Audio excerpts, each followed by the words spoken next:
Greetings everyone, DFG here, Gideon's Flight. Hey guys, I know I gotta leave this crap alone. I'm talking about with this Ahmaud Arbrey. What I mean by leave it alone, I'm sure you probably heard enough people talking about it on the platform.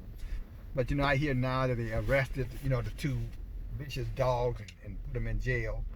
And of course that's only because the video surfaced. The video had not surfaced, them filthy redneck crackers would still be sitting their stinky ancestral ass at home. Incest ass at home.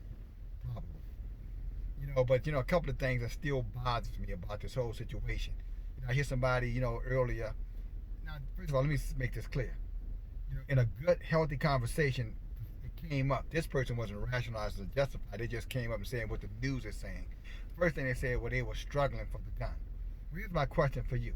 How in the hell are you struggling for a gun if somebody pulls a gun on your ass? How is that struggling? Wouldn't that be like fighting for your life? So if you pull a gun on me with the intent to harm me and I try to get the gun out of your hand, the narrative, the spin on it is that we were struggling for the gun. I suspect if the shoe was on the other foot and I pulled a gun on a white guy and he tried to disarm me, they would say he was fighting for his life. But because he's black and they want to change the narrative, they were struggling. They were struggling like this was some kind of 50-50 ordeal and there was a loose gun on the ground and they were both struggling trying to get the gun like this some goddamn television drama. No, they were not struggling for no damn gun. He was trying to disarm the guy to save himself. He was fighting for his life. That's a big goddamn difference from struggling for a gun. That Mother Emanuel situation, you remember that guys with Dylan Roof? They sat over there and let somebody pull a gun on them. And 13 end up dead, murdered. Because they sitting around waiting to find out what Dylan Roof was going to do with the damn gun. Somebody pulls a gun on you, you know what I'm saying, and they're angry. You need to be trying to disarm them and get that gun out of their goddamn hands and save yourself. Who has time if somebody's got a gun drawn on them to try to figure out what they're going to do? While your ass is figuring out what they're going to do, you're going to be pushing up daisies in a matter of minutes. In other words, dead. This is not about them struggling for no damn gun. And you guys need, if anybody says something like that, you need to shut them down and tell them just what you hear me saying to those who are saying it to me. This ain't no struggling for no damn gun. This man was fighting for his damn life. You pulled a gun on him with the intent to harm him. He doesn't know if you're going to kill him or not. Again, go back to Mother Emanuel Church in South Carolina. All those people set their asses right there. Yahweh bless their souls, I think. But all of them sat right there waiting to see what Dylan Roof was going to do, and he just popped their butts off one at a time. Why? Because they didn't try to disarm him. Because they didn't want to, quote-unquote, struggle for the damn gun. That's a lie. It's called self-defense. It's called fight for your life. It's called self-preservation. And I can assure you, if you pull a gun as a Hebrew or so-called black man on a white guy, he's going to try to get that gun out of your hand, and nobody's going to say they were struggling for no gun. They're going to say he was fighting for his life, and this man murdered him. This is exactly what should be being said right now about those two filthy, dirty, rotten, flea, tick, lice, infected, dirty pigs. Hope I didn't miss something. Hope one of you guys can think of something I can add to that. Help me out here. And then, the next part about it, which is adding insult to injury. The day would have been his birthday. Wait. He's dead. He don't have no more damn birthdays. Oh, yeah, we celebrate dead people's birthdays. Look, go to when they put his ass in the ground, I want you to go over to the cemetery. And I want you to look at that tombstone and see if that number ever changes from 2020. That day, the day of his death. Just let me know. If you go there next year and that tombstone says 2021, and then the next year after that 2022, and 10 years after that 2030, then you can celebrate his damn birthday. But I got a sneaky suspicion. Now, when you go there 10 years from now, that tombstone is going to say 2020. So he don't have no birthdays. So why are you pushing that foolishness? The day would have been his birthday. Why? It's a distraction. It's a diversionary tactic to keep you from thinking about what you need to be thinking about, that these murders need to be held accountable for killing this man. We don't want to talk about no damn dead man's birthday. We want to talk about these murderers who killed him and how we're going to get revenge on them.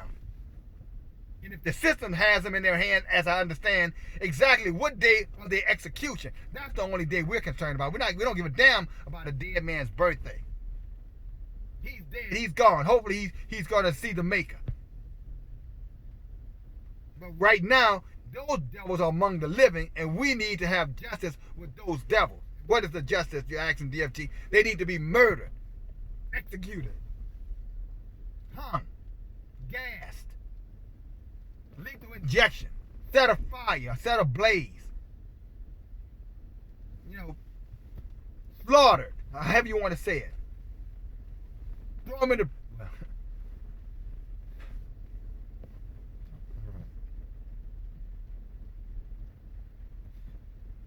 It's, again, guys, we're being treated like children here. That's my point.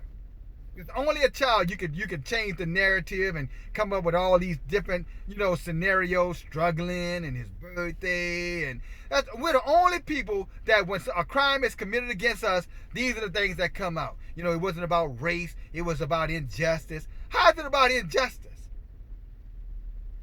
It's about he got killed. It's about racism. He was killed because he was black. That's an injustice. But it ain't about no injustice. It's about the man was killed because of the color of his skin. That's called racism. Bigotry. There's no injustice in this. The injustice is that he's dead. He was murdered. The question is why? And because he was black. We don't need to we're not going to get this conflicted. It ain't got nothing to be no damn injustice. They've been perpetuating, if it's about injustice, this country has been perpetuating injustice upon us for 400 some odd damn years. And nobody seems to give a damn about that injustice. We all understood then it was racism, now it's racism. Bigotry, hatred. So we need to grow up. Man, we need to start thinking like adults, guys. We need to start thinking like adults. And adults don't let anybody change their narrative when you murder one of their children or murder a family member. They don't get caught up in, it would have been his birthday, and they were struggling for a gun. I don't know, two siblings in the house, fighting each other, and one of them go to grab a gun, and the other trying to take the gun from him. Maybe that's struggling for a gun. But if somebody's got a gun on you and you're running for your life, you're fighting for your survival, that ain't got nothing to do with no damn struggling. And we shouldn't let that again. We should kill that shit right now. This man was not struggling with these two vicious dogs. This man was fighting for his life. And they murdered him for no reason other than jogging down the damn street. Got nothing to do with anything else. And guys, we as Hebrew Israelites, we got some serious problems up here. Because we not only do we buy into this foolishness, then we repeat this mess. Looking at the comments on the earlier, nothing, just quiet as a goddamn church mouse. Nothing to say. Why? Because you're afraid you might get in trouble. Nigga, please. Because only a nigga would think like that. An intelligent, wise woman or man wouldn't give a damn about what might happen to them because they stood up for somebody that they love. One of their own. The rest of the nations of the planet do it all the time, stand up for one another. And you wonder why they look down upon you. And they don't respect you and they don't want you around them.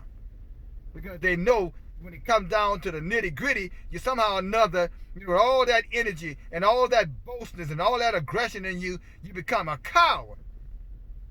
And they know it.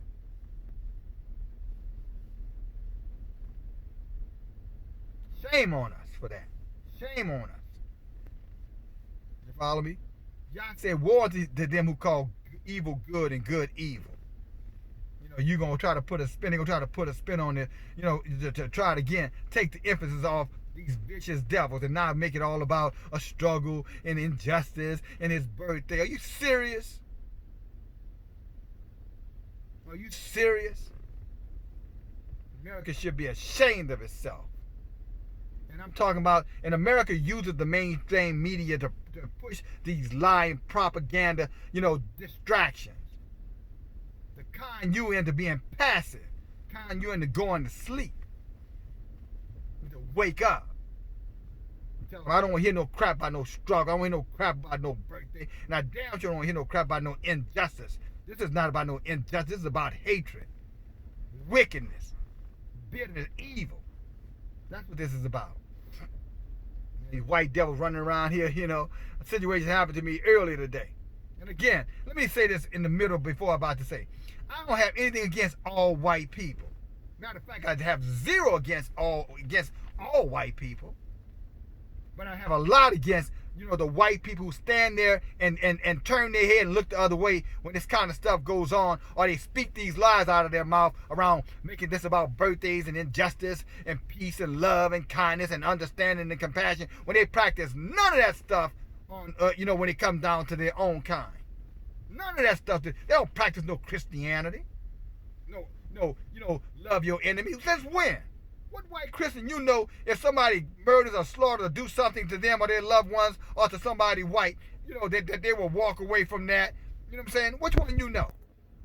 They will walk away from that and say, we need to love our enemies. We can't take revenge. We need to be compassionate. We need to show. They would never do that. Never have done it. What kind of Christianity are you guys practicing? So-called Hebrews, so-called black Christians. What kind of Christianity are you practicing? Nobody on the planet practices that foolishness. What? You taking after, white Jesus? A white Jesus that didn't even exist 400 years ago? Was no such thing as a white Jesus? That's who you're talking about? The homosexual Caesar Borgia? Him? That's hanging on the cross half naked? Looking like a female because he's effeminized homosexual? That Jesus? That's who you're talking about? The one that's made up? Because that would have to be the only one. That's why people laugh at us. They're like, boy, these coons are really coons for real, boy. God damn. Boy, these are suckers of the highest degree. They'll buy anything. Sure, that's what they're saying about us. Except for the few, who out there who might have the decency to admit that their people are wrong. Maybe have the decency, to truly, want to see real change. But then, they go on about their business after a day or two, too. Their tears dry up, and they go out and figure out, where we going to dinner at now, We've done our little part. We said our rosary, you know what I'm saying? May the Lord bless him. Hail Mary, full of grace. Our Lord is with, we've done that. Close this video, it's funny talking about the rosary, right? I was assisting someone today, and being helpful because I wanted to be helpful and it was necessary. You follow me? It's a business situation, and in business, you take good care of the people taking care of your company because again, there's you're benefiting from that. And so I helped this particular woman, a decent human being seems like it, you know what I'm saying? And it's interesting. Said, thank you. You must be a believer. I said, yeah, I'm a believer. I believe in y'all. No question about it. Here, I got something for you. And she reached in her vehicle and came out and gave me some rosary beads. And I politely tell you, no, thank you. You keep those. Yeah, that's what I told her. No, thank you. You can keep those for yourself. I don't worship and I don't celebrate paganism. Okay? I am the real deal. Love you guys. My heart goes out to the Arbrey family. If they, as long as they don't stick their heads up their butts and take, and take the money and run.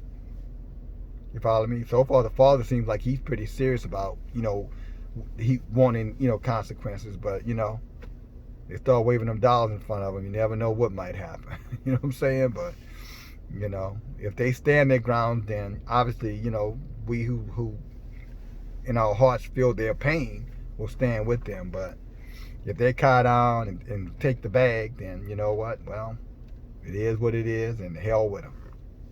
You know what I'm saying? So, who's next? Who's next? Who's next?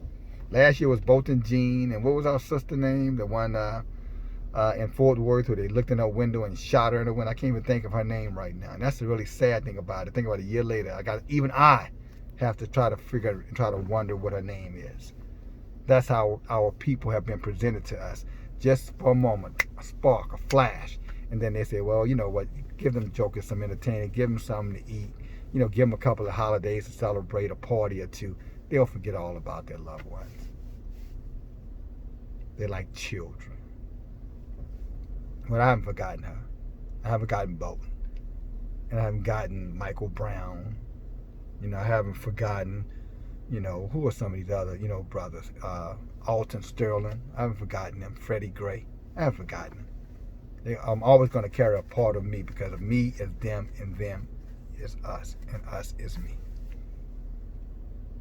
Love you guys. Oh, Walter Scott. Philando Castillo. Yeah, Philando Castillo, I think.